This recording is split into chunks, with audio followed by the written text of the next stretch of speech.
Notre deuxième session s'intéresse à présent à une autre question centrale. États-Unis, Europe, climat, l'âge des incertitudes. Voici, à n'en pas douter, un échange de haute volée entre Christian Gaulier, économiste directeur de TSE, et Béatrice Parinaud, rédactrice en chef adjoint au Point. Sous vos applaudissements, mesdames, messieurs.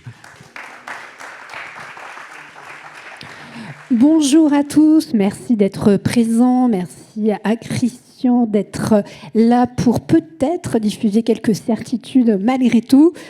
Pour démarrer, peut-on d'abord faire un point où en sommes-nous sur cette transition? On entend parler quasiment tous les jours dans les journaux, des personnes qui viennent aussi faire la promotion de leurs livres à ce sujet, mais est-elle réellement enclenchée? Alors, il faut différencier différentes régions du monde. Au niveau du monde, on est en situation d'échec assez radical, puisque 2024 sera l'année de tous les records. On n'aura jamais émis autant de CO2 sur Terre qu'en 2024. Donc on sait depuis 30 ans qu'on fonce dans le mur, et au lieu d'appuyer sur la pédale de frein, on a appuyé tous les ans, depuis 30 ans, sur la pédale d'accélérateur. La situation est assez différente en France et en Europe. En France et en Europe, on a un objectif de réduction des émissions de CO2 de 55% d'ici 2030, c'est dans 5 ans. C'est donc 55% par rapport à 1990, et on a fait la moitié, un peu plus de la moitié du chemin. Donc il faudra faire l'autre moitié du chemin en seulement 5 ans, par rapport aux 30 et quelques années de la première partie de cet effort. Donc voilà, des bonnes nouvelles au niveau français et européen, mais pas du tout au niveau mondial.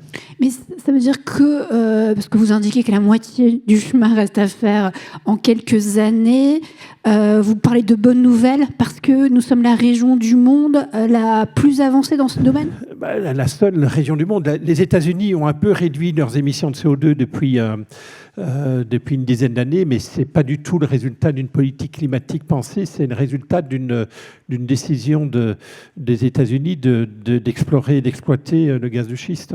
Et il y a encore une quinzaine d'années, le mix électrique américain était très charbonné, et le charbon, c'est la chose la plus terrible pour le changement climatique. Remplacer le charbon par le gaz naturel, ça réduit par 2 les émissions de CO2. Donc comme cet effort, comme le gaz de schiste est très abondant aux États-Unis, ça a fait chuter. Dites-vous que le gaz naturel en France, aux États-Unis, est 4 fois moins cher qu'en Europe. Même après la baisse du prix du gaz naturel en Europe, suite aux contraintes levées, suite à la guerre en Ukraine. Donc voilà, et tous les autres pays du monde sont plutôt dans la pente ascendante, ce qui fait que globalement, on est toujours en hausse des émissions mondiales. Et cette position qu'on pourrait qualifier quand même de volontariste de l'Europe, est-ce qu'elle est tenable au vu de l'actualité américaine et du statu quo, du manque d'action d'une autre puissance, la Chine? Oui, alors évidemment que si on est les seuls à faire des efforts, à pénaliser des entreprises, à pénaliser les consommateurs qui émettent le plus de CO2, par 36 000 règles, les prix du carbone, marché de permis d'émission, les taxes carbone, des interdictions, sortir de la voiture thermique d'ici 2035, tout ça, si on est les seuls à faire ces efforts, on risque bien de n'avoir aucun résultat au niveau mondial, avec des sacrifices importants en Europe, une perte de pouvoir d'achat, une perte de création de valeur, une perte d'emploi, mais au niveau des émissions mondiales, rien du tout, puisqu'il s'agirait simplement de déplacer les émissions de CO2 là où il n'est pas pénalisé. Donc ces fameuses fuites de carbone constituent une difficulté supplémentaire à organiser au niveau mondial une coordination pour atteindre ces résultats. Et si on ne parvient pas dans un temps très rapide maintenant, si on ne parvient pas à résoudre ce problème de fuite de carbone, effectivement dans une situation où les États-Unis, avec Trump, vont sortir des accords de Paris et donc vont encore moins pénaliser les entreprises américaines qui émettent beaucoup de CO2, on risque bien d'avoir un backlash, comme on dit, hein, en Europe, qui a déjà commencé et qui risque d'augmenter. C'est-à-dire que si les États-Unis et la Chine ne font rien, on va finir par laisser tomber les bras parce que nos efforts n'ont pas de bénéfice global au niveau de la planète entière et constituent des gains de productivité, des gains de compétitivité des pays étrangers par rapport à l'Europe.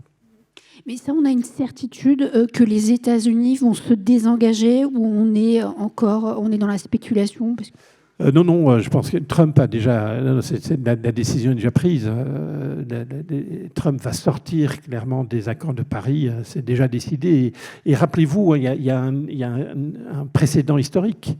Quand en 1996, on signe le protocole de Kyoto, hein, qui engage en particulier l'Europe et les États-Unis, le monde occidental, dans un effort de réduction des émissions de CO2, eh bien, figurez-vous que cet accord signé n'a pas été ratifié par le Congrès américain.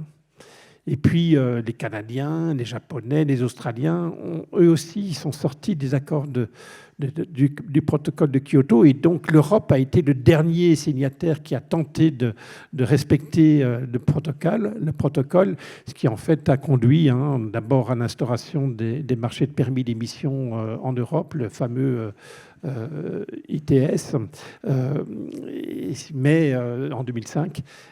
Mais dans les années qui ont suivi, constatant que l'Europe était la seule à mettre en place une tarification de carbone vraiment pénalisante pour ces industries, elle a laissé tomber les bras et a laissé en fait le prix du carbone s'effondrer sur ce marché. Et donc voilà, on a eu un effondrement. Ça, on le voit souvent, des engagements initiaux très forts, parce qu'on veut ramener à la maison, on veut montrer qu'on est ambitieux, qu'on est un pays ou un politicien responsable. Mais quand on constate que les autres ne font pas les mêmes efforts que nous, eh bien, petit à petit, les bonnes volontés s'effritent, les engagements s'érodent. Et voilà, et le protocole de Kyoto a terminé en eau de boudin il y a une quinzaine d'années maintenant. Alors, question... bête au professeur d'économie que vous êtes. Vous avez un peu évoqué la question, mais est-ce que il est possible tout de même que l'Europe puisse maintenir son leadership environnemental sans compromettre sa compétitivité? Est-ce que cette équation, elle peut être... Alors moi, je pense que donc le sujet crucial, c'est, étant donné l'ambition européenne, réduire de 55% de nos émissions de CO2 en 2030 par rapport à 1990, c'est un truc extraordinaire. C'est extraordinaire en termes de transition, de transformation de société, de transformation de nos modes de vie, transformation de nos modes de production. Pour atteindre ce résultat-là, et pour réaliser cette ambition collective au niveau de l'Europe, il va falloir effectivement lutter contre cette concurrence déloyale des pays qui ne font rien ou qui prétendent faire des choses, mais qui finalement ne font pas grand-chose. Et ça, pendant 15 ans, on a offert des permis gratuits aux entreprises les plus polluantes européennes qui étaient en concurrence avec des autres entreprises dans le monde qui n'affrontaient pas le prix du carbone. Donc on a fait ça avec la distribution de permis gratuits, mais c'était une catastrophe en termes d'incitation à long terme. Et donc on a aujourd'hui une autre politique qui a été décidée par le Pacte vert européen il y a maintenant 2 ans, qui consiste à mettre des ajustements carbone aux frontières. C'est-à-dire que quand vous importez des produits venant de pays qui ont un prix du carbone égal à 0 ou faible, les importateurs vont devoir payer un prix du carbone qui est la différence entre le prix du carbone des industriels dans les pays étrangers et le prix du carbone européen, de manière à ce que, effectivement, on a ce qu'on appelle un level playing field, une reconstitution d'une saine concurrence où tous les produits qui sont vendus en Europe ont été fabriqués avec le même prix du carbone. Et donc, voilà. Et ça, c'est relativement facile à faire pour un certain nombre de produits. Je pense à l'acier, je pense au ciment, je pense à l'électricité, mais c'est beaucoup plus compliqué pour des produits plus complexes comme une voiture, comme un téléphone. Remonter toute la chaîne de valeur pour constater toutes les émissions de CO2 qui ont été engendrées par ce produit, par la fabrication de ce produit, et constater quels ont été les prix effectivement payés par ces industriels qui tout au long de la chaîne de production. C'est très très compliqué. Hein. Il s'agit bien de mettre en place une comptabilité carbone au niveau mondial. Hein. La comptabilité financière, on a mis 5 siècles pour la mettre en place. Là, il s'agit en quelques années de mettre en place une comptabilité carbone. C'est très très compliqué. Voilà. Mais ce qu'il faut savoir, c'est que si on ne parvient pas à mettre ces ajustements carbone aux frontières, je crois qu'on va avoir un backlash social en France et en Europe parce que nos efforts, nos sacrifices conduiront simplement à une désindustrialisation du pays ou de l'Union sans bénéfices écologiques globaux, simplement un transfert de production et d'émissions vers les pays qui sont moins regardants au niveau climatique. Donc il faut là, sur ce coup-là, on n'a pas le droit à l'échec.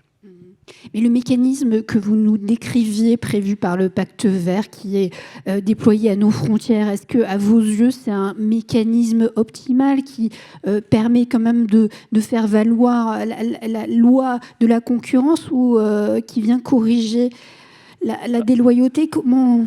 Donc, rappelons-nous, c'est vrai que c'est important de remettre les fondamentaux sur la table ici. Hein. Pourquoi on est en échec au niveau mondial? Pourquoi on est en échec assez radical à peu près partout dans le monde sur la transition énergétique? Pourquoi on voit tant de citoyens frustrés, stressés socialement par cet échec individuel et collectif?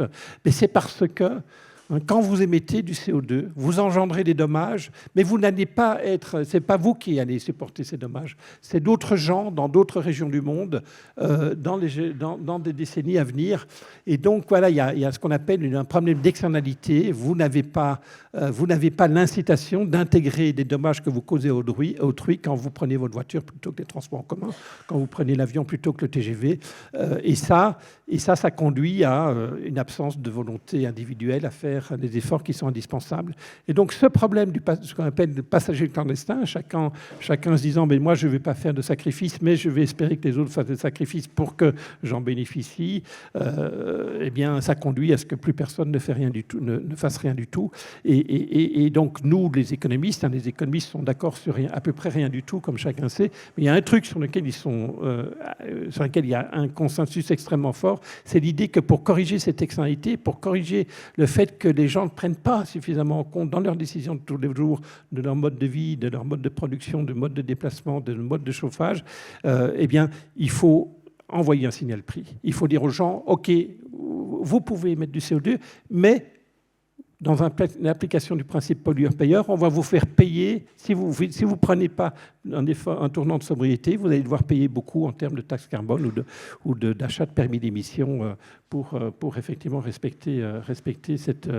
Donc on va aligner la myriade d'intérêts individuels sur l'intérêt collectif, sur le bien commun, en faisant en sorte que vous payez un prix. Si vous payez un prix du carbone qui est égal au dommage qu'il engendre, ben vous allez inciter les gens les gens et les entreprises, à intégrer effectivement les dommages que votre comportement engendre, puisque vous allez devoir payer le prix des dommages si vous ne faites pas les efforts de décarbonation. Alors vous êtes d'accord entre vous, mais qu'est-ce que vous dites sur le risque inflationniste que ça engendrerait ? Ah ben attendez, que vous preniez un taxe carbone, que vous preniez une interdiction de vente de voitures thermiques en 2035, que vous preniez toutes les normes, regardez les normes de construction, les normes de voitures, de anti-pollution des voitures, tout ça a augmenté de façon importante les prix de ces biens. Il faut bien se dire que, je prends un exemple, j'ai l'habitude de prendre cet exemple parce qu'il est assez parlant, remplacer de l'acier carboné, celui qui est issu de nos fourneaux où on mélange de l'oxyde de fer avec du charbon pour réduire cet oxyde et le transformer en acier, ça coûte 2 fois moins cher que produire de l'acier avec des panneaux solaires qui vont produire de l'électricité qui vont, par utilisation de l'hydrolyse, de l'hydrogène qu'on va utiliser pour réduire l'oxyde de fer plutôt qu'avec du charbon. Ça coûte 2 fois plus cher. Et donc, si vous dites demain aux industriels européens type ArcelorMittal, ben, c'est fini le haut fourneau, vous allez passer à l'arc électrique et à l'hydrogène, eh bien, vous n'aurez pas de taxe carbone, mais vous aurez quand même doublement du prix de ces produits. Donc ayons bien en tête que, quel que soit, étant donné que la transition va être coûteuse, que ce soit à travers une taxe carbone ou que ce soit à travers des interdits et des normes, vous allez augmenter les prix de production. Rappelons-nous que notre prospérité depuis 2 siècles, notre prospérité individuelle et collective, elle est en partie issue du fait que nous avons eu pendant ces 2 siècles du charbon et puis du pétrole et puis du gaz naturel qui étaient finalement extrêmement peu chers, extrêmement faciles à utiliser. Et il s'agit aujourd'hui d'abandonner ces sources d'énergie très peu coûteuses par d'autres choses qui restent beaucoup plus coûteux. Et donc, vous pouvez prendre l'équation dans tous les sens. À la fin, ça induit une perte de pouvoir d'achat, c'est-à-dire une inflation. Très bien, j'essaie de me remettre de cette nouvelle. Et dites-moi, nous, Européens... Juste, on peut espérer des progrès technologiques qui vont réduire Oui, mais avant de faire des progrès technologiques, il faut avoir les moyens d'investir dans ces progrès technologiques. Est-ce que nous, pays européens, je parle de plutôt certains pays européens, est-ce qu'au vu de nos capacités budgétaires, on a les moyens de nos ambitions? Alors, on voit même quand on regarde le profil de nos entreprises, si on regarde plutôt vers l'argent privé, vers le secteur privé. Alors, complètement clair que le secteur privé, que ce soit des entreprises, que ce soit des consommateurs citoyens, on va devoir s'y mettre. Et par des petits gestes, par la sobriété et aussi par des progrès technologiques qu'on espère majeurs. Parce qu'effectivement, avec les technologies dont on dispose aujourd'hui, les coûts de la transition sont très élevés. Donc, un des vrais sujets, un des sujets importants sur à quelle vitesse faut-il transiter, il y a cette idée qu'en fait, peut-être il ne faut pas faire trop d'efforts à court terme parce que les progrès technologiques induits par la recherche et le déploiement verte vont permettre, dans 10 ans, dans 20 ans, de réduire les émissions de CO2 à un coût d'abattement qui est plus faible, voire beaucoup plus faible qu'aujourd'hui. Et donc, il y a toutes ces idées de technosolutionnisme. On en a parlé un petit peu hier, Catherine Jandel en a parlé hier. Voilà, c'est un espoir. Alors, ce serait faire un pari faustien que de dire non, il ne faut rien faire aujourd'hui, attendons que cette technologie se développe et à ce moment-là, on fera des efforts. C'est un petit peu la solution de Biden. L'Inflation Reduction Act aux États-Unis ne demande aucun effort aux ménages, mais met des centaines de milliards de dollars sur la table pour inciter des entreprises à faire des recherches et développement vertes qui permettraient peut-être un jour de réduire les coûts de la transition, qui permettraient aux États-Unis de réellement réduire leurs émissions au-delà de ce que j'ai dit tout à l'heure sur la substitution du charbon par le gaz de schiste. Mais tout ça, ça demande quand même des sommes énormes d'investissement. Alors, alors là, il y a le rapport Mafuz-Pisani-Ferry qui nous indique que dans les années à venir, il faudrait investir 70 milliards, entre 70 milliards et 100 milliards d'euros par an pour réaliser cette transition. Ayons bien en tête que quand vous y réfléchissez, une bonne partie de cette transition, elle va être effectivement actionnée par des investissements.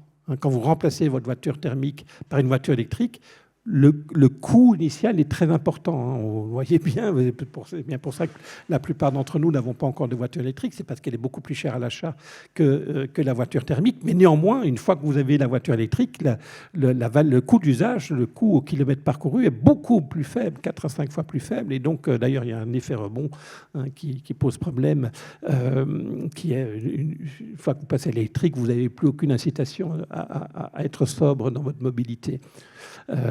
mais ça, c'est un autre sujet. Mais donc, même chose pour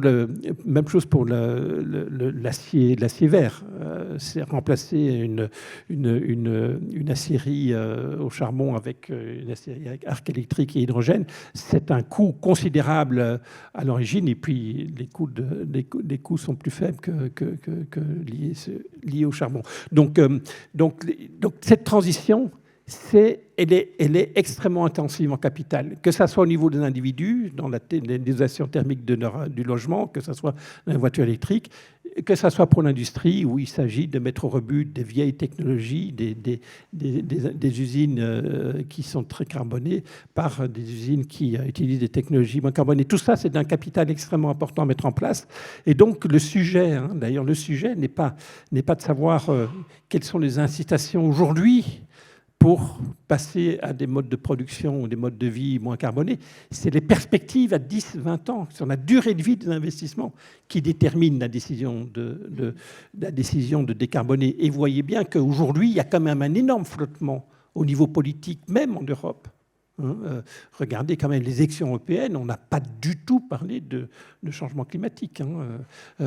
Donc il y a un réel flottement après cet enthousiasme extraordinaire qui m'a beaucoup surpris parce que je ne m'attendais pas à un tel succès du pacte vert européen. Le nouveau Parlement européen, il est beaucoup moins favorable au pacte vert que durant la mandature précédente. Donc il y a une incertitude. Regardez ce qui s'est passé en France avec le mouvement des Gilets jaunes.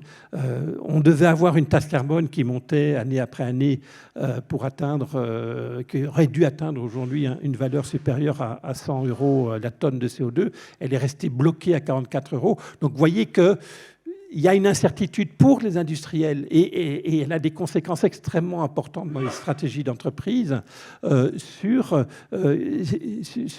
au fond, est-ce que c'est sûr que dans 5 ans, dans 10 ans, les gens, les citoyens, les entreprises qui n'auront pas fait les efforts de décarbonation en paieront les conséquences, soit par un prix du carbone élevé, soit par une adaptation de leur mode de leur structure de capital. Il faut un des sujets cruciaux aujourd'hui, je pense, c'est comment faire en sorte, dans une démocratie, de s'engager de façon crédible pour qu'aujourd'hui, les gens comprennent que s'ils ne font pas des investissements, eh bien, rapidement, ils porteront des conséquences importantes.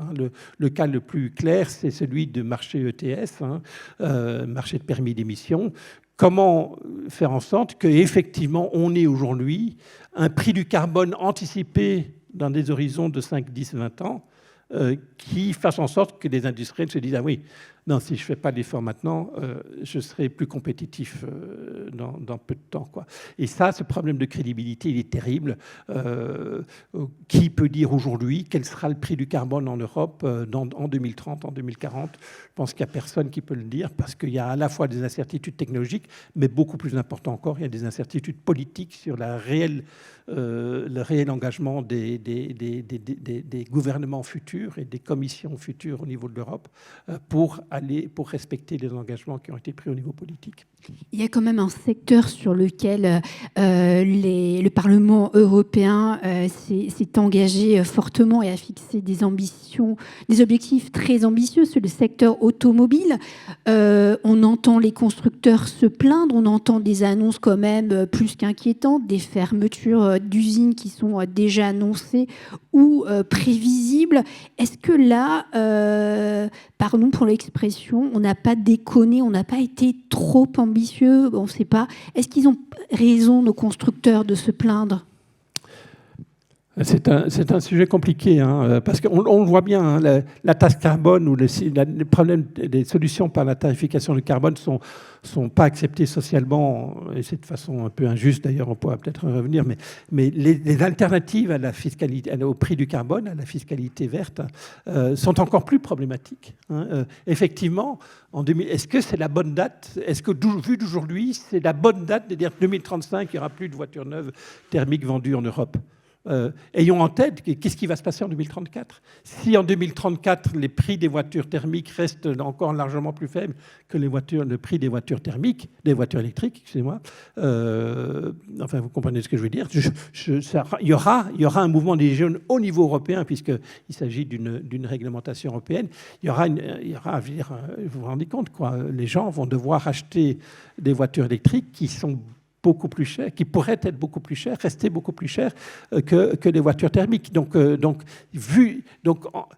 les industriels, ils sont dans une situation d'une complexité incroyable.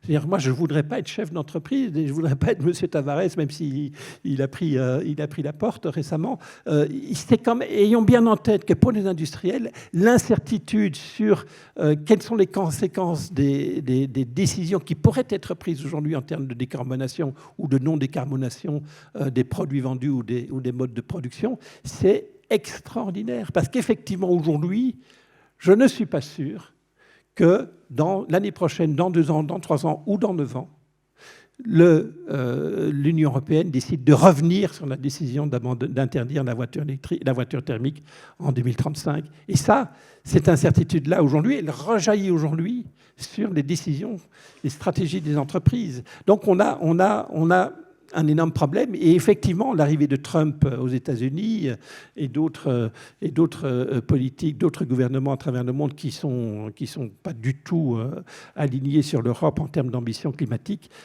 introduit un doute, et un doute qui est justifié. À nouveau, je répète, ces fuites de carbone, à quoi bon que l'Europe fasse des efforts si finalement les émissions de CO2 vont être transférées dans d'autres pays pour un gain pour l'humanité égal à zéro et des sacrifices considérables pour nos économies et pour nos pouvoirs d'achat. Mais est-ce qu'il est possible de mesurer réellement l'impact des politiques environnementales où, là aussi, quand vous travaillez, il y a tellement de variables et d'incertitudes dans ces variables qu'il y a trop de scénarios qui s'offrent à vous? Alors, moi, j'ai la chance de travailler sur le problème du changement climatique. Il y a effectivement d'autres dimensions écologiques, la biodiversité, l'artificialisation des sols, les problèmes de l'eau, les problèmes de rareté des ressources naturelles. J'ai la chance d'être sur la problématique du changement climatique où il y a une métrique qui est simple. Essentiellement, les tonnes de CO2 que vous émettez.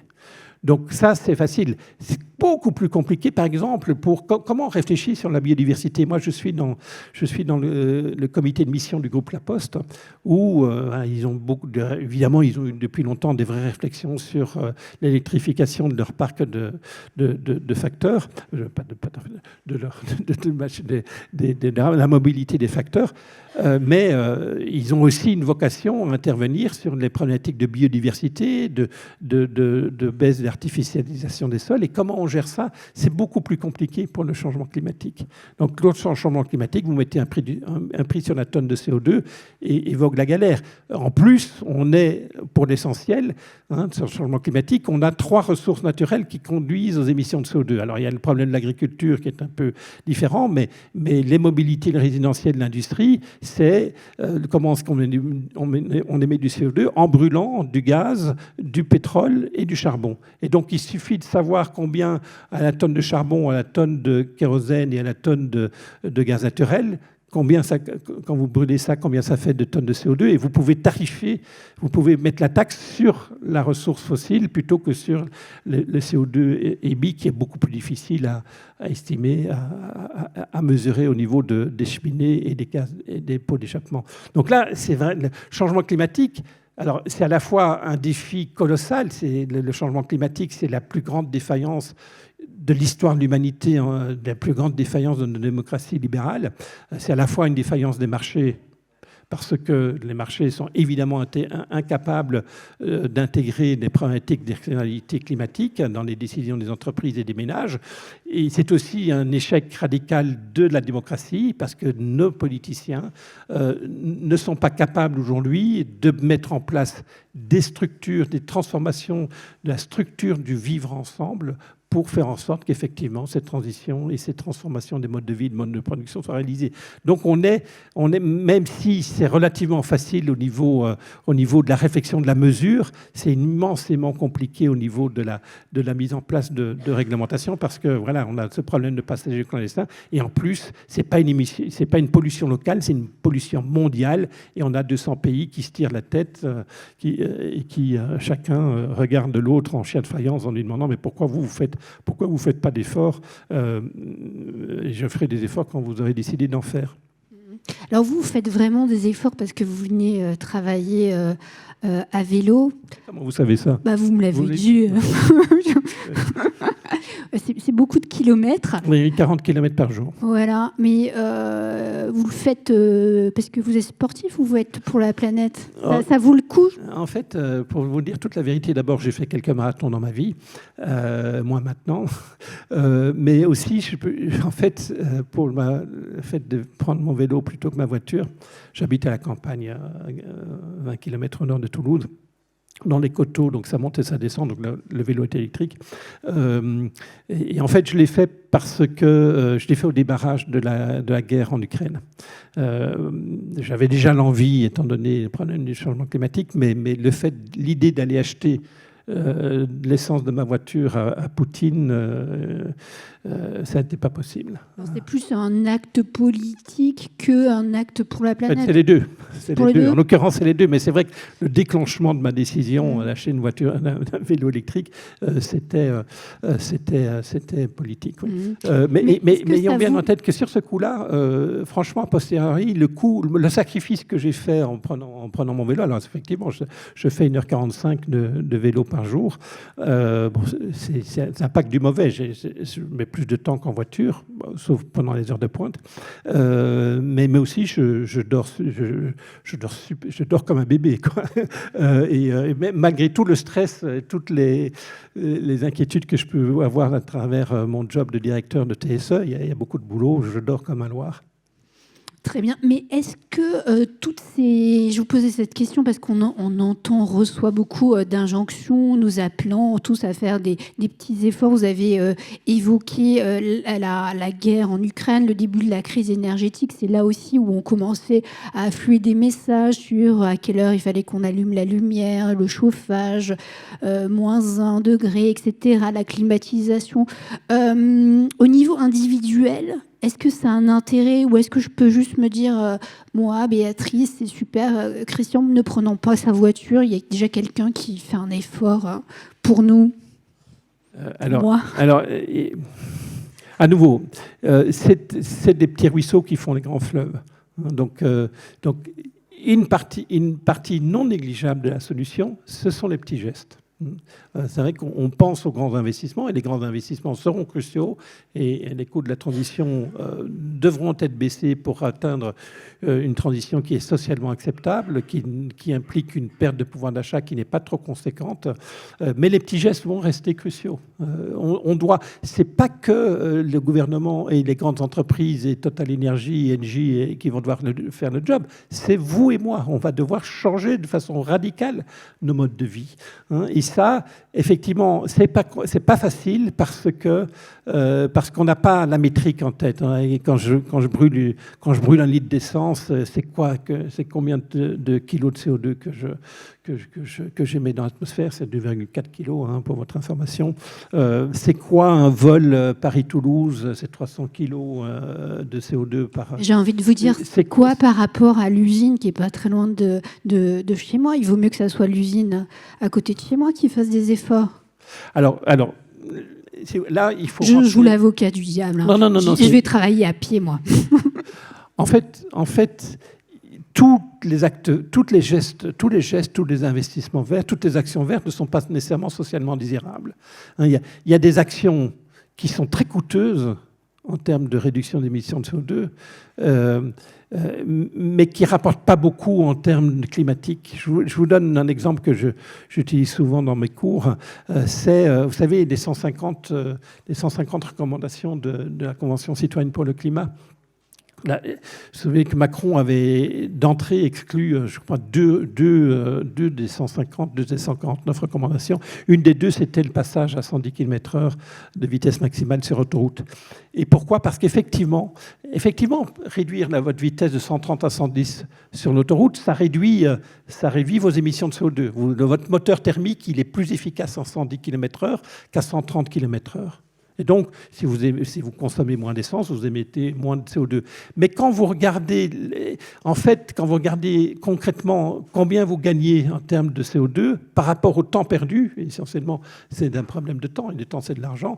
Quand vous mettez l'heure de temps perdu à la valeur du SMIC, par exemple, ma valeur de mon temps vaut plus que le SMIC, mais prenons cette base de référence, eh bien, vous avez un coût par tonne de CO2 qui est très important, qui est beaucoup plus important que d'autres actions. Je vous donne une autre action typique, c'est celle que j'aime beaucoup, c'est, je le disais tout à l'heure, remplacer le charbon en Pologne et en Allemagne par du gaz naturel pour produire de l'électricité. Eh bien, ça réduit de beaucoup l'émission du mix électrique allemand et polonais à un coût qui n'est pas supérieur à 40-45 € par tonne de CO2 évité. Donc, vous voyez, si on veut, on a un vrai problème d'acceptabilité sociale envers la transition. Il y a une vraie résistance à faire des efforts pour maximiser nos chances de rendre cette transition socialement acceptable. Allons chercher les actions qui sont les moins coûteuses par tonne de CO2 évité. Et moi, concrètement, je vous dis, mon vélo, la solution de mon vélo électrique, elle n'est pas très coûteuse par rapport à, par exemple, obliger ArcelorMittal, pour prendre, si vous voulez comparer un industriel, lui demander d'abandonner des hauts fourneaux pour produire de l'acier avec de l'hydrogène. Ça, c'est très, très coûteux. Et donc vous voyez que le problème, et en fait, quand vous regardez l'ensemble, la myriade d'actions possibles de décarbonation, il y a des différences de coûts par tonne de CO2 évité qui sont absolument radicales. Et donc, se tromper dans l'allocation, dans la détermination de quelles sont les actions prioritaires de décarbonation, ça peut impliquer des coûts de la transition qui sont beaucoup plus importants que ceux qu'on pourrait obtenir en rationalisant cela. Et donc, moi, je milite pour que, pour chaque action considérée de décarbonation, regardons ce que ça coûte. Et ce n'est pas que des euros, c'est aussi du coût en termes de perte de confort ou en perte de temps, comme je viens de l'expliquer pour les 110 km/h. Estimons les coûts que ça représente, que chacune des actions représente, et essayons de prendre celles, de mettre en œuvre en priorité celles qui sont les moins coûteuses. Et en fait, la taxe carbone, c'est exactement ce que ça va faire. Puisque votre taxe carbone, si on dit à tout le monde, maintenant, vous émettez une tonne de CO2, vous allez devoir payer 200 € la tonne, vous voyez bien que si vous avez une possibilité, vous, personnel, citoyen français ou chef d'entreprise, à réduire vos émissions d'une tonne pour un coût qui est inférieur au prix que vous avez payé si vous l'émettez, vous voyez bien que vous avez une incitation, vous avez ce prix du carbone, cette application du pollueur-payeur va bien inciter chacun à intégrer et à faire ce calcul coût-bénéfice des efforts de décarbonation en mettant le même prix du carbone pour tous les acteurs, pour tous les pollueurs de la planète. Mais on n'y est pas. Merci Boris. Peut-être des questions du public. Déjà, on va applaudir Christian Gaulier, merci pour cet échange. Et sur cette session, on vous fait participer, cher public. Est-ce qu'il y a des questions ? Je suis un peu ébloui. Allez, qui se lance ? Un courageux, une courageuse ? Oui, on va vous passer les questions. Madame et ensuite monsieur. Bonjour. Vous évoquiez le fait que d'ici 2035, donc on doit diminuer notre production de CO2. Est-ce qu'on a, et le fait qu'on doive mettre en place une sorte de comptabilité du CO2, est-ce que ce sont des choses qui sont déjà... Enfin, quelles en sont les avancées? Parce que vous avez évoqué que ce serait bien que ce soit mis en place, mais quelles sont les avancées concrètes? Et est-ce que sur la base de cette comptabilité, on va déterminer, enfin, ou est-ce que c'est déjà fait, ou est-ce que ce serait une solution, de dire, bon, mais voilà, chaque citoyen, n'importe quoi, si on a le droit de produire X tonnes de CO2 d'ici 2035 et qu'on divise par le nombre de personnes sur la planète, du coup, on a le droit de produire chacun par an 1, 2, 3 tonnes de CO2 et du coup de se dire et d'obtenir une sorte de crédit de CO2 sur ce que j'ai pas dépensé la première année, ça me permet d'acheter une voiture l'année suivante. Est-ce que les entreprises qui veulent produire plus et donc du coup polluer plus, utiliser plus que le nombre de crédits qu'elles auraient le droit, entre l'individu, les entreprises, comment est-ce qu'il y a des choses qui sont réfléchies là-dessus? Tout à fait. Effectivement, il y a plein de choses là-dessus. Donc, la comptabilité carbone est en marche, en particulier dans l'Occident. Et c'est effectivement une condition nécessaire pour mettre en place le type de politique que vous avez en tête.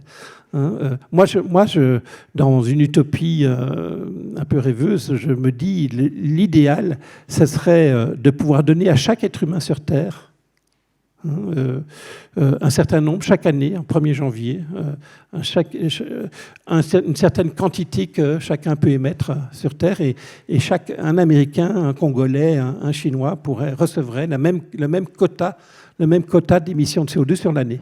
Et petit à petit, on réduirait le quota distribué chaque 1er janvier à l'ensemble des citoyens de la Terre. Et si effectivement on a une bonne comptabilité carbone, on pourrait vérifier que ces quotas sont respectés au niveau individuel pour atteindre le résultat. Alors, il y a un sujet de contentieux sur cette problématique-là, c'est est-ce que vous autorisez les gens qui ont trop de crédits carbone, qui ont un mode de vie qui est déjà beaucoup décarboné, et donc 1er janvier, on leur donne les 5 tonnes de CO2 qu'ils peuvent émettre sur l'année, ils en ont besoin que de 2. Donc est-ce qu'ils peuvent vendre ces 3 tonnes excédentaires à une entreprise ou un voisin qui, lui, doit prendre l'avion parce qu'il doit aller pour le baptême de son petit-fils de l'autre côté de la planète, et il a déjà épuisé ses quotas. Donc nous, les économistes, on pense que c'est une bonne idée de, effectivement, allouer ces quotas au niveau de la planète entière de façon équitable, par une représentation par tête, par habitant, mais surtout autoriser les gens à vendre, à échanger sur un marché de permis, ce qu'on a déjà en Europe et qu'on pourrait avoir au niveau mondial. Et ça serait une des solutions. Vous savez pourquoi la COP29 échoue, et la COP28 et la COP27, c'est parce qu'on est incapable en Occident de transférer des moyens financiers du nord vers le sud. Nous, le Sud n'est pas responsable d'augmentation pour l'essentiel, pas responsable d'augmentation de la concentration du CO2 dans l'atmosphère, c'est les pays occidentaux que l'on fait. Et aujourd'hui, pour avancer dans les négociations internationales, le Sud demande au Nord, payez-nous des compensations pour qu'effectivement on puisse affronter les dommages que le changement climatique nous impose et financer la transition que vous nous demandez de réaliser. Et ça, on ne va pas y arriver. La COP29 a échoué, et je pense que les 10 prochaines COP échoueront si on reste dans cet état d'esprit-là. Une solution de transfert, c'est de dire, écoutez, regardez, les Américains, chaque Américain émet 18 tonnes de CO2 par an. Chaque Congolais de la République démocratique du Congo émet 100 kilos de CO2. D'accord ? Donc 200 fois moins. Et donc, avec ce système-là, il y aurait évidemment, les Congolais pourraient vendre leur excédent de quotas sur le marché aux Américains qui en ont absolument besoin de les acheter s'ils veulent rester dans la même mode de vie très carboné, mais ils seront bien obligés un jour de changer ça aussi. Et vous voyez qu'à court terme, en tout cas, on aurait la possibilité de transférer de façon complètement transparente et juste. Je pense que la justice climatique aujourd'hui, c'est un vrai sujet. Excusez-moi, j'ai été trop long dans ma réponse à cette question, mais c'est une question importante. Non, il n'y a pas de souci. On avait un monsieur là qui voulait poser une question, qui est le sosie officiel de Pascal Pic, le paléoanthropologue. C'est-à-dire c'est Pascal Pic, c'est ça ? Merci. Je vous ai reconnu. Bonjour. Oui, vous avez parlé donc de tout ce qui concerne le climat. Et moi, je pense effectivement à ce rapport, aux deux d'ailleurs, je crois, il y a Nicolas Stern sur le coût effectivement de la non-action sur le dérèglement climatique. Et ma question est la suivante, je suis très surpris d'entendre nulle part, notamment en France, une évocation du rapport Partha Dasgupta en 2021 sur les coûts des biodiversités, parce que tout à l'heure vous avez dit on a beaucoup plus de mal à évaluer sur la biodiversité, tout en rappelant que le GIEC c'est 1988 et l'IPBES c'est quand même 2012, et le rapport est quand même assez percutant, on peut en discuter, il y a toujours discussion autour de la manière, la méthodologie ou autre, mais très clairement on s'aperçoit que les estimations en termes de perte potentielle de PIB mondial sont même supérieures, d'après ce que j'ai lu, pour les biodiversités que le climat, les deux questions étant liées, évidemment. Bien sûr. Mais voilà, comment se fait-il que, d'accord, c'est sorti en plein Covid, mais on n'en parle pas du tout. Moi, je trouve ça absolument atterrant. Oui, bon, Parta était mon prédécesseur à la présidence de l'Association européenne des économies de l'environnement. Donc, je le connais bien et j'ai lu son rapport. J'ai dit tout à l'heure, je risque de me répéter, le problème de la biodiversité est un problème d'une complexité 2 ou 3 degrés supérieure à celui du changement climatique, parce que la biodiversité ne se mesure pas simplement par en tonnes. Le climat, on a des tonnes de CO2. La biodiversité, vous avez 36 000 espèces. Ah non, bien plus que ça. Et en plus, les interactions, enfin les différentes dimensions de la biodiversité sont difficilement mesurables. Les interactions entre ces différentes dimensions sont complexes à étudier. Et moi, mais c'est un vrai sujet. Hein, le monde de la finance dans lequel je contribue aussi un petit peu, le groupe La Poste, hein, où je vous ai dit tout à l'heure que je travaille avec eux sur le sujet de comment voulez-vous mettre en place des politiques de lutte contre la perte de biodiversité si vous n'avez pas mesuré, si vous n'avez même pas mesuré le niveau de la biodiversité et son impact son impact sur le bien-être de l'humanité. Et on reste encore dans cette situation-là sur la biodiversité. Et puis on peut parler des autres dimensions des limites planétaires. Hein. Tout ça fait qu'aujourd'hui, on n'a pas du tout parlé pendant cette discussion de problématiques de décroissance. Vous voyez bien que le changement climatique, en imposant des coûts supplémentaires à travers la transition, les coûts de cette transition, va avoir un impact sur le pouvoir d'achat et donc est un élément de décroissance. Alors est-ce que les progrès technologiques vont pouvoir réduire ce phénomène de décroissance? Mais bien entendu, il y a toutes les autres dimensions et si on veut respecter, transférer une planète saine à nos descendants, il faudra tenir compte de ces autres dimensions de l'écologie. Et ça pourrait aussi avoir des conséquences importantes sur la façon dont on imagine la croissance économique pour nous-mêmes, pour nos enfants, nos petits-enfants. Merci beaucoup, Christian Gaulier. On vous applaudit à nouveau. Merci beaucoup. On se retrouve dans quelques instants pour notre 3e session. Loi partout, stabilité nulle part. Comment les entreprises s'adaptent au contexte politique mouvant. À tout de suite.